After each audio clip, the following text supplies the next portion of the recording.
folks, they're in an unholy environment. I want to tell you, I thank the Lord for these fellows who are going out and bombing the land of Iraq.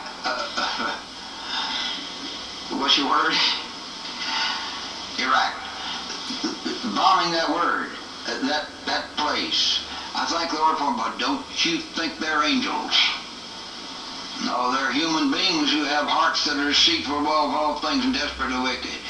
Usually when we pray for them, it's just, Lord, may they be protected.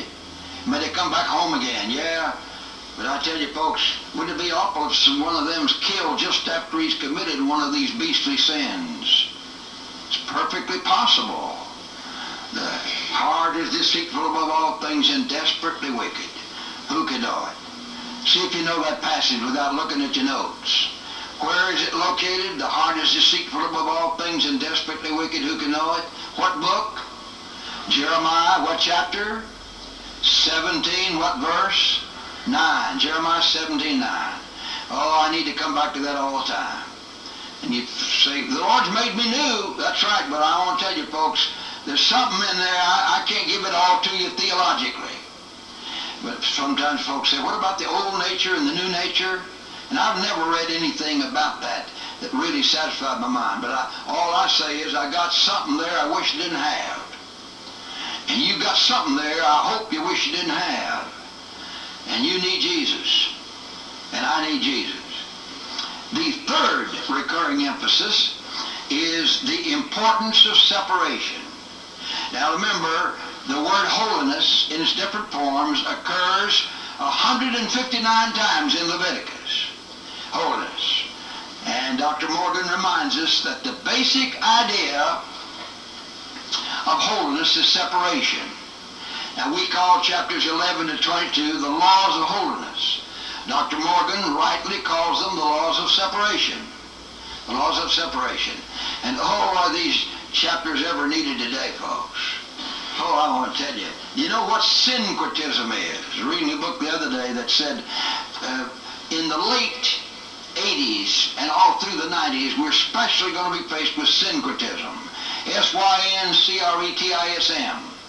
I had 2 or 3 dictionaries I looked at years ago, didn't even have that word in it. In them, didn't even have the word. The more modern dictionaries have it. Syncretism is the combination of opposite beliefs. That's what it is.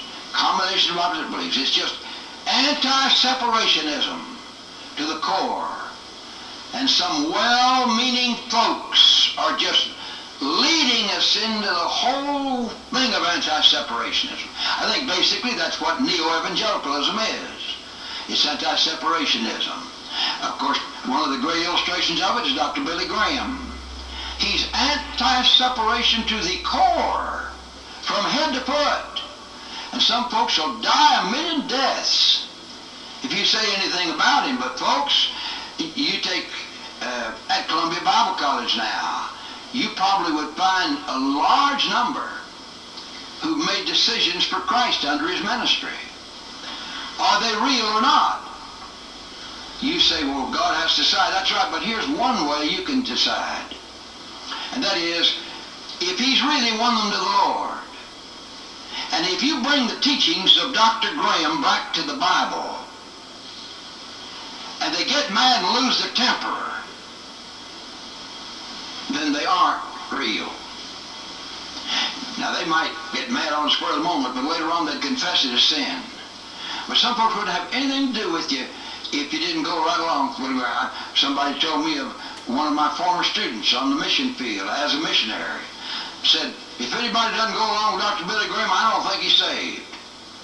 Well, you see, fundamentalists sort of believe the opposite of that. See? We have to bring that to the Lord, but I tell you folks, anti-separationism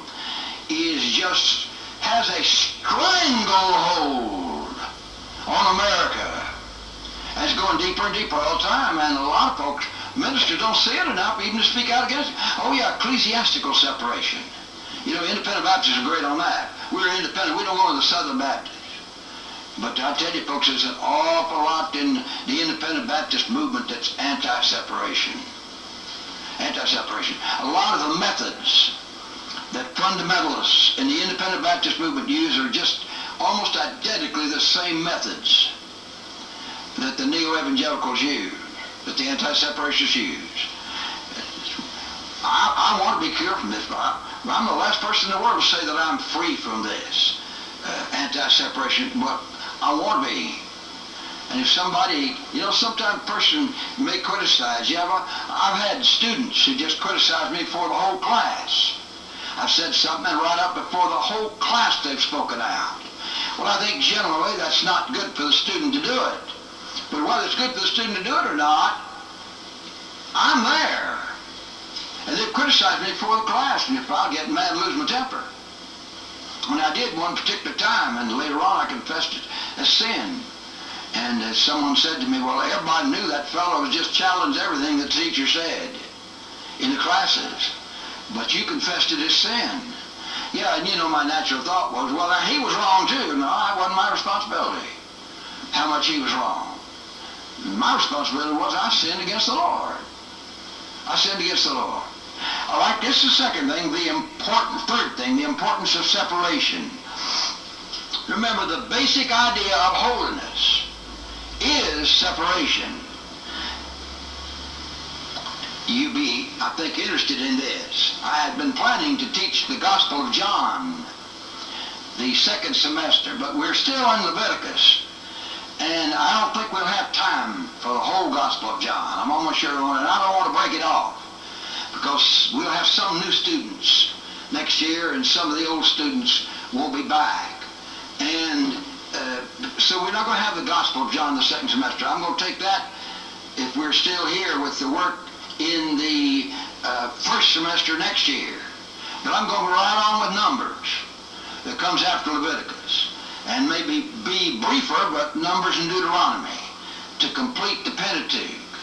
I think I'm going to do that. And when you come to the 6th chapter of Numbers, you have the law of the Nazarite.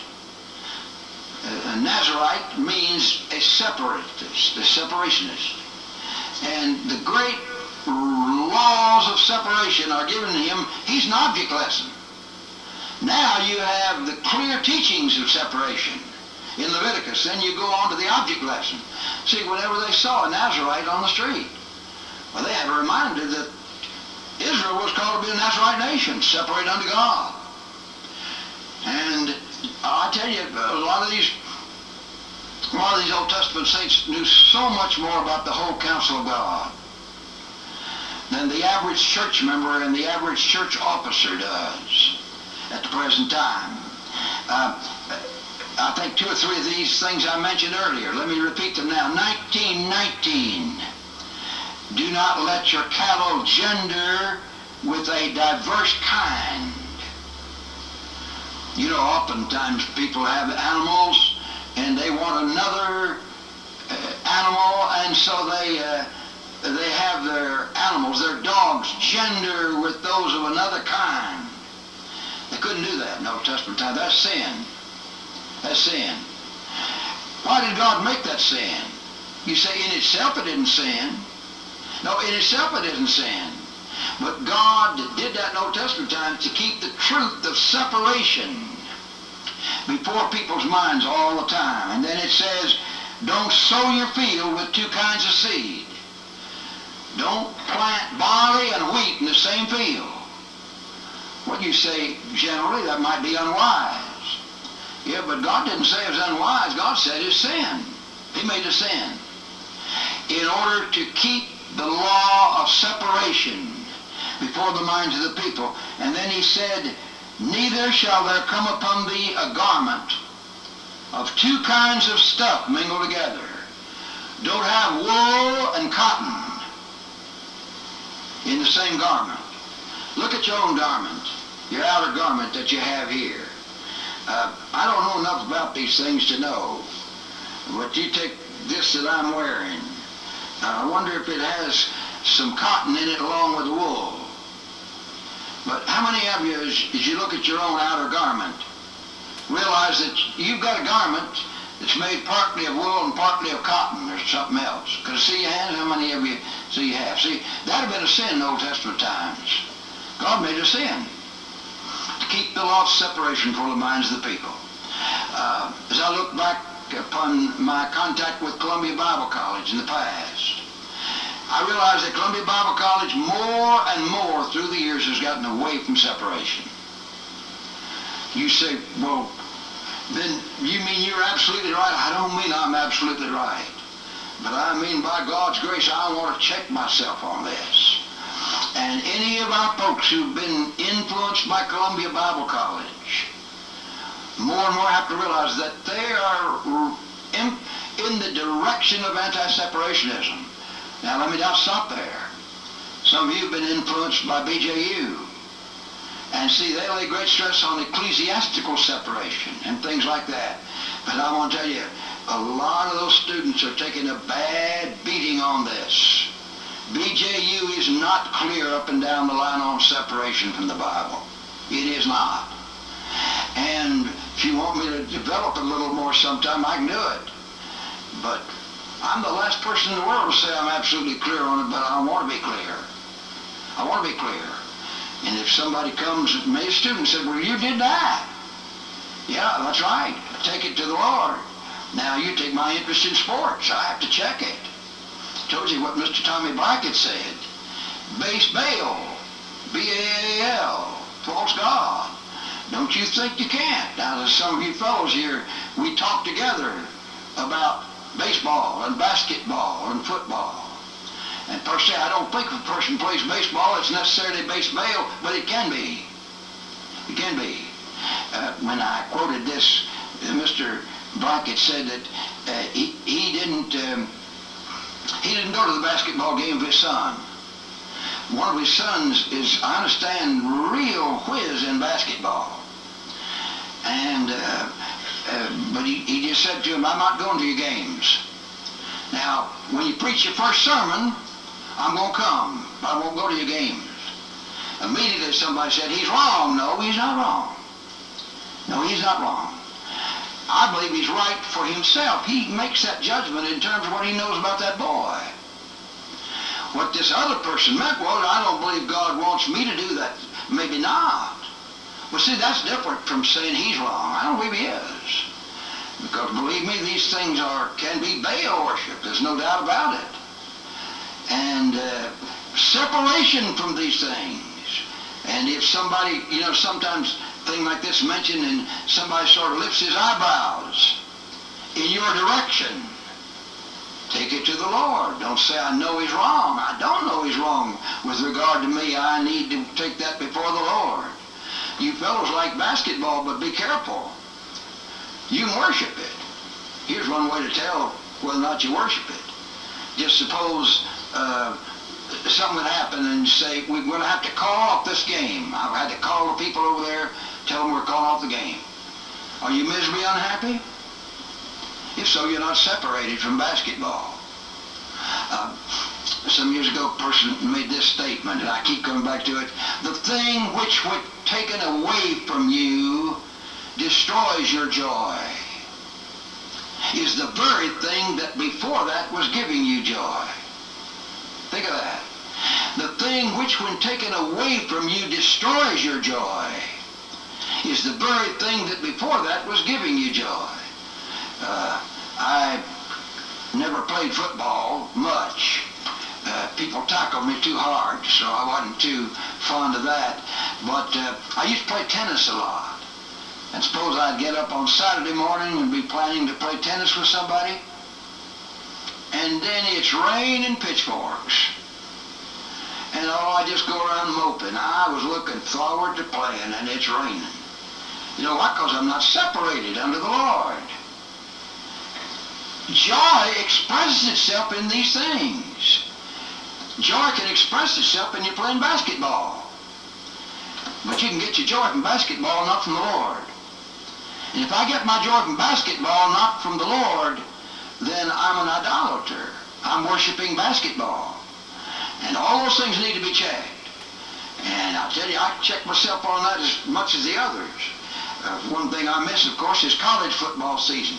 Saturday is just a grand time. And I relax pretty much on Saturday. Somebody asked me, are you praying all day? No, I'm not praying all day Saturday. On Saturday, I'm pretty much watching the games. And if you want to check me, and God wants to check me, I want to be checked. But I believe the joy of the Lord can express itself in these things. But separated unto the Lord from these things. And you see, God wouldn't even let them wear a garment with wool and cotton mixed together, because he kept the truth of separation before their minds all the time.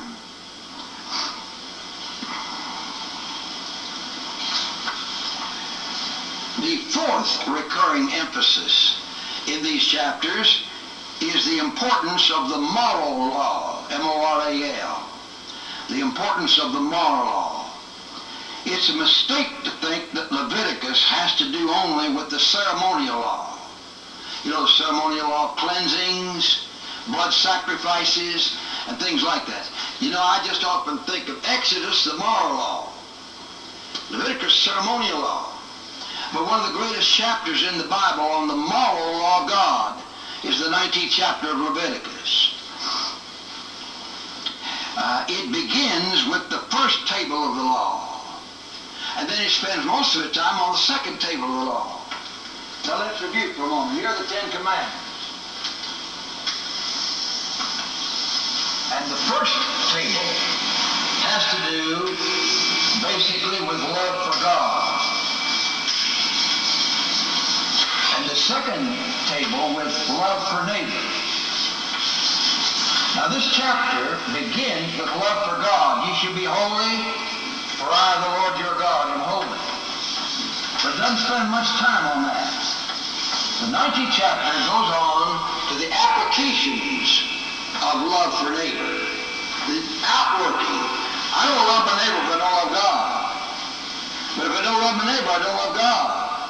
It works both ways. Now let me give you several characteristics of a true Christian that are clearly revealed in this passage. I just call them characteristics of a holy person. See how down to earth. And this is just the application of Exodus 20, the Ten Commandments. Ten Commandments give the moral law of God.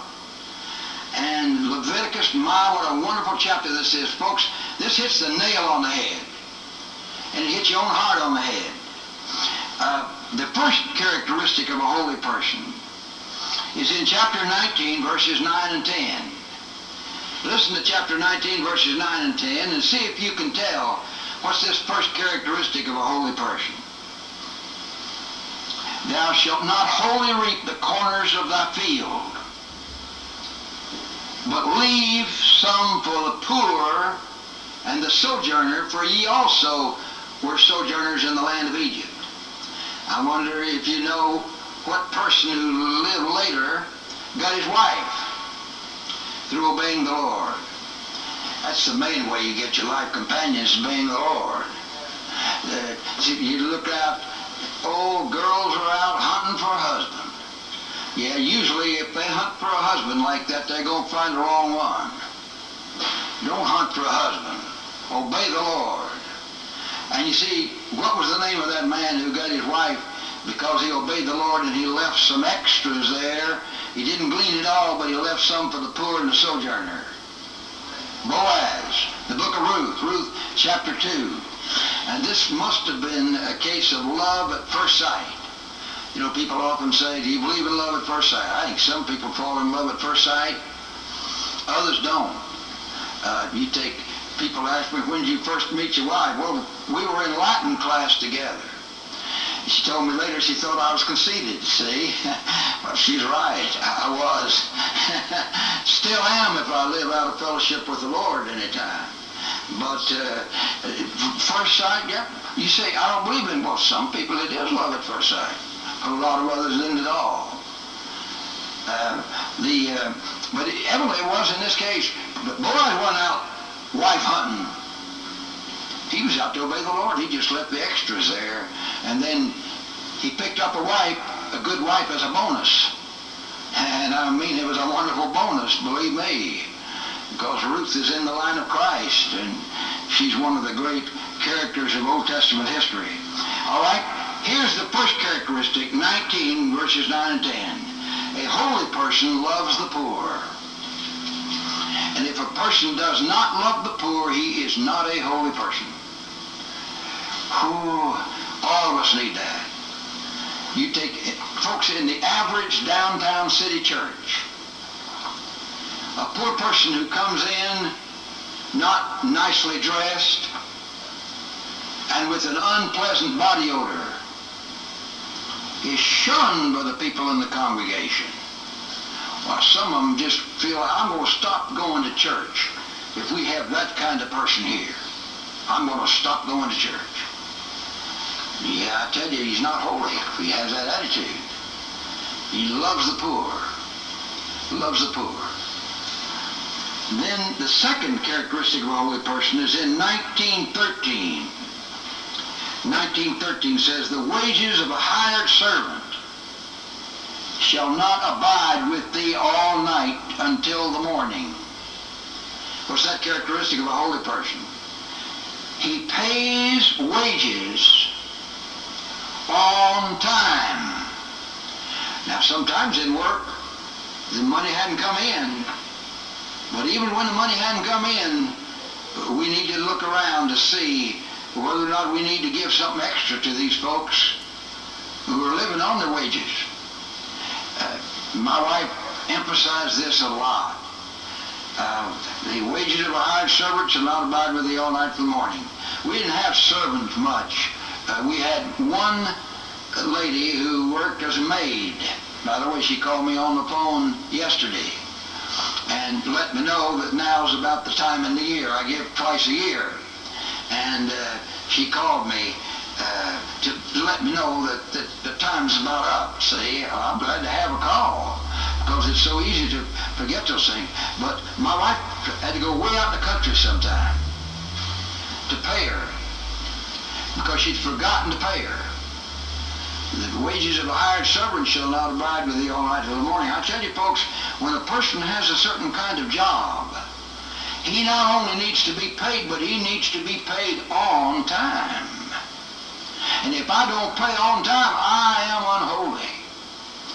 Oh, you see how practical and down to earth this is. Of course, you could apply this in lots of different ways and be sure to pay enough. It's some of those who've done a lot of babysitting have said that often the folks who live in the nicest homes and have the nicest clothes pay the least for babysitting. Think that through. It often happens. It often happens. I'm so glad I was brought up with father and mother who didn't do that. I'll tell you, I don't mean that they were always perfect in it. I'm sure they weren't, but boy, my mother wouldn't let us impose on folks. You know, we had a cook working in the kitchen, particularly in the heat of the summer, and we didn't have air conditioning. Mother said, supper is served at 6 o'clock. And if you aren't here at 6 o'clock, you'll eat a cold supper. I will not have somebody working out in that hot kitchen to serve supper to you at all times when you come in. It's 6 o'clock. 6 o'clock, that's the time usually when the whole family ate together. Now for breakfast, Dad didn't want us to go down with him. He wanted the newspaper all by himself before we kids messed with it. But supper was just all together. A holy person pays wages on time, and he loves the poor. I see somebody who's just shown up. He's the kind of person that sort of likes the quarters that I pass around from time to time. You know, I mean, I'm not looking at any high school students. One of the little boys, the mother said once, oh, I'm so apologetic for him that he wants the quarters. I said, don't be apologetic to me, it just means he's a normal child. But, you see, I wouldn't have hesitated to do that with my dad. Showed up, Dad owned a factory, and he saw a lot of the men referred to him as Samar. And one little boy sat right outside the entrance. His dad went in over and over. He'd say, Samar, give me a nickel. And so I took that up, you know. And when I wanted money from Dad, I'd say, Samar, give me a nickel. And usually it wasn't a nickel. Usually it was more than a nickel. But Samar, give me a nickel. See, that's a relation to a father. And, oh, you say, well, the kids stick around because they want the quarter? Sure. Sure. And somebody says, now love the Lord, not just because he answers your prayers, but for who he is. Yeah, but the psalmist says, I love the Lord because he heareth my petitions. Both things are true. And when some child, occasionally I just say, no quarters today. Said that to one of these boys, you know. And man, as soon as I said no quarters today, he shot out of there like he'd been shot out of a cannon. Will you say abnormal? I don't think he's abnormal. I think he's a normal child. That's what you expect. All right. Chapter 19, verse 15. What's this characteristic of a holy person? No partiality in judgment. Oh, we need to pray for those who are in official capacities. Do you ever pray for Mr. Joe here at the school? And for the other leaders in the school, that they won't be partial in judgment? When I used to do quite a lot of grading, I found that some of my most heart-searching experiences were in grading papers. I prayed over them a lot, so I would be impartial in grading. So here's one student who seems to respond more to my classes than another. It's mighty easy to edge up there a little bit and give him a little bit better grade because he's more responsive to my classes. But here's another one I know he just criticizes me. You know, come to grade, I'll fix him. But if I fix him, I'm not holy. A holy person is impartial in his judgment. In 2 Corinthians, I don't have the exact reference for me. I think it's in the 7th chapter of 2 Corinthians. Paul said, know no man after the flesh. Know no man after the flesh. And the average Christian just completely contradicts that. Completely contradicts it. You take some child who's so very cute and attractive. Well, I think I can illustrate it. I think a lot of you agree with me on little Joseph. He is cute and attractive. But does your heart go out to him, cute and attractive? I hope it does. Don't neglect him. Because it isn't his fault that he's cute and attractive. But there's some other child that comes along, he's not cute and attractive. Does your heart go out more to little Joseph than it does to that unattractive child? If so, you're partial. Partial judgment. And the Lord really spoke to me about that when in 1940-41 I did full-time work in the public schools. I worked 3 counties in East Tennessee, Johnson County, Unicoi County, and Sullivan County. And in one of the Johnson County schools, there was a little boy who was just as cute as he could be. And I found, without realizing, that my heart was going out to him because he just seemed to be taking in the message and all. So cute and attractive. And there were other little kids there that weren't so cute and attractive. Then later, I asked the children to write me a note at the end of the semester telling anything they'd learned. His was just a whole lot of nothing. In fact, it was just a little bit of nothing. But there's another child there who was very unattractive looking. He'd been saved. He'd been saved. As you see, my heart went out to the attractive one. Older folks, don't you forget that. Don't you neglect a child that's attractive. But I just like to use plain language sometimes. What about a dirty-nosed child? Does your heart go out to him? If not, you aren't holy. If my heart doesn't go out to him, then I'm not holy. A holy person's impartial. Do you see how down to earth these Old Testament laws are? They just take the truths of God and they put them right in shoe leather to let you know how unholy your natural heart is. 19 verse 16. Oh, by the way, no partiality in judgment. Do you ever pray for the policeman? No, we've got one from our group who is a policeman. And I pray especially for his physical protection. Well, I just hate to see his life come to an end through one of these dope addicts or something like that. I pray for his physical protection, but he needs spiritual protection, don't you forget it. And anybody does. Generally speaking, I think policemen would do this. That if they have a man who's drunk, and he's dressed nicely, and they know him, they know he's a prominent citizen, and then they have another old drunken bum, and he's drunk, then they take that drunken bum, and they'd lock him up in prison, but they'd call the friends or relatives of this socialite to come and get him and take him home. Oh, that thing happens a lot. One of the most distressing experiences I ever had, that didn't distress me as much then as it did looking back on it.